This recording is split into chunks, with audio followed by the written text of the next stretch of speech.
And as you close your eyes, sitting tall in the chair, feel the feet on the ground, or if you're cross-legged, you can be on a cushion. And just with eyes closed now, take a slow breath in and out through the nose and repeat 3 times slow.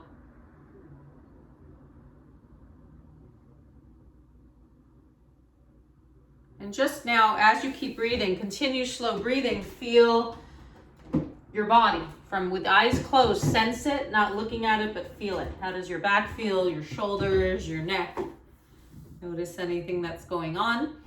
And then we're gonna just chanting Om. We'll just do 1 round. You can join in or do silent. It's cutting off on the video, but I'm gonna play the harmonium for a little background vibration. So close the eyes, focus at the heart, breathing in.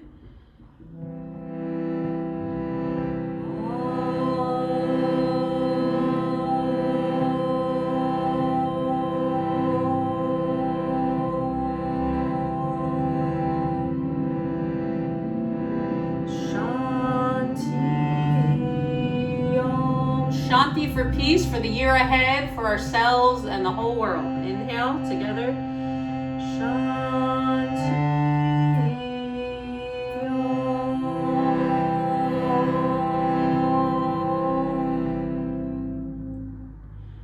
Keep the eyes closed, focus at the heart. Take 3 slow, deep breaths, focusing at the heart as you feel the body. And before we do some postures for the short chair yoga movement, just check in if you have any goal or intention, an intent or goal for the new year, New Year's week. In Sanskrit, it's called a sankalpa. It's actually an old practice to have an intention. Could be for peace on earth, to help your community, whatever that is, keep your body healthier, whatever it is you need or want, bring that to your awareness. And then join the palms together, squeeze the legs together, feet together, keep the eyes closed. Touch the knuckle of the thumb, just kind of like right there. Touch the knuckle of the thumb to the sternum and lift the sternum, breathing in and breathing out. Shoulders roll up, back, and down. Try that again. Inhale, shoulders up, back, and down. 1 more time, just a big circle. Okay, then stretch the arms forward, hold, press the fingers forward. Shoulders relax. And no matter who practices chair yoga, because it could be even kids in schools do yoga or at a desk all day, seniors at home. There's so many reasons. Either way, it's good to stretch the hands. But if you're at a computer or desk all day, this is really good. Stretch the fingers, but good for everyone. And then thunderbolt pose. Reach the arms up as high as your body's comfortable and hold. Okay, hug the upper arms to the ears. Squeeze the legs together, breathing in, looking up. Inhale. And then now we're going to exhale. Release your hands. Palms face each other. Urdhva Hastasana in Sanskrit means upward hand pose. And now we're going to do a little shoulder mobility warm up. So you're going to take 1 arm up, the other back. Keep going. You can add the breath. Inhale when 1 arm's up, the other back. I'm tilting a little to the side so you can see I'm not just going to go up, but if able now, take the arm back behind the head. And then the bottom hand, not just down by the hip, but if able, go as far back as you can. So you can go fast or slow. Inhale up, exhale, switch. Inhale, other arm up, exhale, switch. Or find your own breath rhythm. Okay, remember teaching yoga, I'm suggesting. I can't tell you what to do. You know your body best. You're your own master. I do my own yoga and I'm suggesting ideas that may feel good, but you may want to go slower or faster, right? Okay, then both arms up, palms forward, breathing in, legs a little wider. Exhale, lean forward, down dog, Adho Mukha Svanasana. If able, bring the chin to chest, arms by the ears. Extend the spine, stretch the side body. Either stay there or touch the thigh, forward bend. And if your back's safe and comfortable forward bending, you can touch your feet. Okay, we're going to do that 3 times. So I'm going to show seated and standing. You can choose. Seated version, we're going to inhale back up, upward hand pose, palms face each other. Exhale, lean from the hips, palms down, down dog. Breathing in, so we're going to flow 1 breath per movement. Exhale, forward bend. Okay, we'll do that again. So you inhale, just 1 breath per movement. Inhale up, palms face each other. Upward hand pose. Exhale, down dog, palms forward, lean forward, lengthen. Breathing in, exhale, forward bend, Uttanasana. And then you're gonna flow with that a few times seated. Let's try it like 3 or 4 more times. Great for spine warm up and energy. I'll show the standing if you prefer the standing. You have your feet hip width, arms up, inhale. It's kind of the same. But you exhale, hands to chair top, legs back, down dog, or hands can go to the base. Then you breathe in, inhale, down dog. On the exhale, forward bend. Forward bend, if you don't want the chair, touch the feet. Otherwise, just bend the elbows, touch the chair, and then you inhale up. So let's try together, seated or standing. Inhale, upward hand pose. Okay, exhale, downward dog, your version. Breathing in. Exhale, Uttanasana, forward bend. You might need to bend the knees. Try to relax the neck. Inhale, rising. Let's go one more time. Inhale, upward hand pose.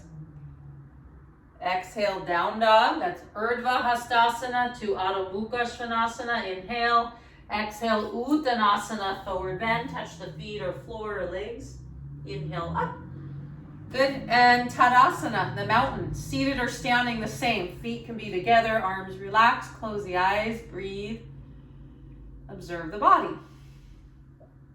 Okay, shake it out. If you just do that every day, or people whose backs get tight sitting at their desk or just being stressed, or low energy, just do that 3-4 minutes. Feels so good, even without the beginning Om and centering, right? All feels good. But let's do 2 more now. It's like a little yoga break. 10 minutes is a really great idea. People can do once in the morning, once in the evening, maybe once at lunch hour. Doable for most people.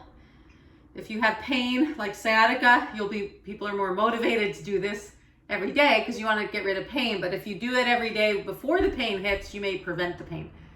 That's really the key, right? Okay, so let's lift the knee now as high as you can, hold. If you want hands to the shin, maybe go a little higher. And then move the knee side to side. Okay, you could stay there, or keep moving the knee, or go into leg stretch. And then release, try one more time, hamstring stretch.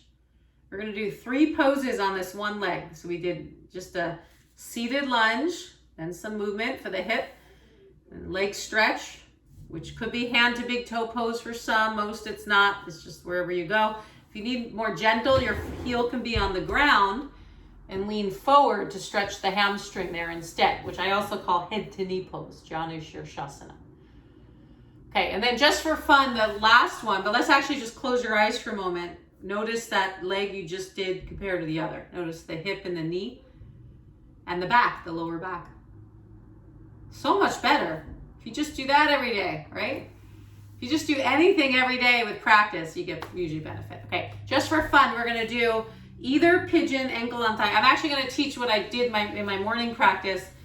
I was just doing this video on YouTube with this Indian yoga master, and he taught the cradle pose. I haven't done this in so long, so I realized you can do it in chair yoga for sure. So the pigeon we do a lot. It starts there if you're in the chair, ankle on the thigh. If you can't get on the thigh, bring the ankle in front of the foot on the floor and just rotate. You're gonna move the foot side to side. Now, one hand's gonna go under the knee. It's called the cradle pose. Other hand under the foot. So you rock side to side, a great hip opener. This would be a more practical version for most people. Even that's too much. You can keep your foot on the ground and just slide your foot back forth, or have your foot on a second chair. Now, it keeps going. If you can get your foot in your elbow, this is what he taught this morning, this version, or interlock your fingers, the other knee and the elbow, you sit tall, and then you cradle. Cradle pose, like you're rocking a baby. There's an old yoga pose. There's this, I think it's Hindolasana. I gotta say it right before I suggest that, but you can go up and down. It's also turns into leg around the head pose. Not necessary to put your leg around the head to get the benefit. So let's bring your foot down, close your eyes. Just notice how your hip feels. That's so good for mobility in the hip. Does that feel better? Okay, second side then. So start. That was like 4 or 5 poses. So you breathe in, hand under the other knee, lift the stomach to the thigh, or hand to shin, sit tall, and then side to side. So that was our first is seated lunge. Optional variation. Variation is just kind of a little variety in the pose, a little movement or a different way to do it. This would be a variation within lunge. And then third leg stretch. Breathe in and release. For the hamstring, one more. Release. If that was too much, you bring your heel on the floor and you can lean forward, head to knee pose instead. Okay, that's the third. And then the fourth, it could be pigeon if that feels better for you. Rest the ankle on thigh or on the floor, but we're gonna try a little movement back and forth. If you're on the floor, you'll just drag your foot side to side, or if you hold your pants, whatever you can do. If you can take your hand, one hand under the knee, other hand under the foot, start to lift the spine, go as high as you can. We're going into the cradle for those that can get your foot to elbow, other knee to elbow, not necessary, but if you can do it, go for that. And then you're trying to actually rock the leg higher. The next step, if you want leg around the head pose. Completely unnecessary for peace of mind and hip mobility, but it's just fun direction. You're going up. Can you do that, Stacie? Almost. Yeah, I don't practice that one too much. There's actually yoga nidra with both feet behind the head. If you can get one leg around the head, you're on your back on the floor, if you can visualize this. Yeah. Both feet behind the head, and then you rock back. Yoga nidra is yoga sleep, so your feet are the pillow. And then I saw this like 100-year-old yogi doing it. Rocking, then he rocks full 360 circle in yoga nidra all around on his back. I'll send you the video.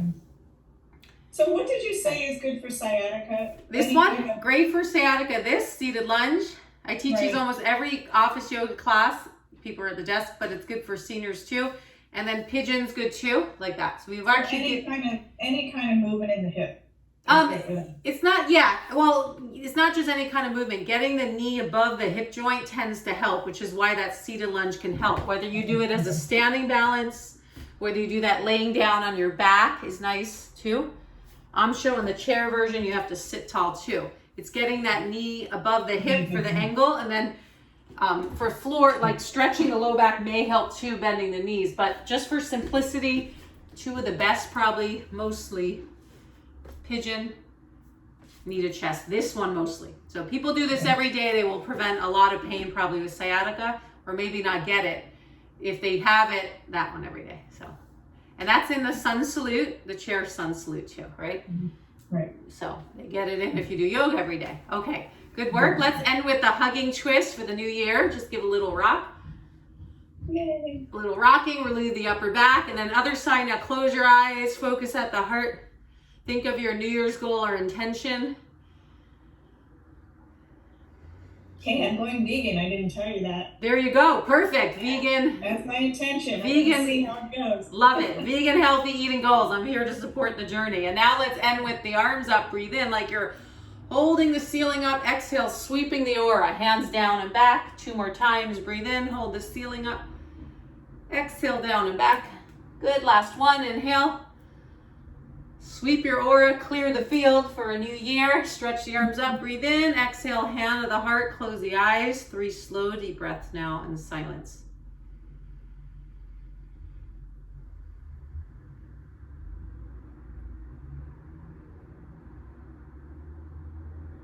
And bowing the head to the heart, may we manifest our visions for the new year. And that means we have to do the work to make it so, but that's sometimes the easy part.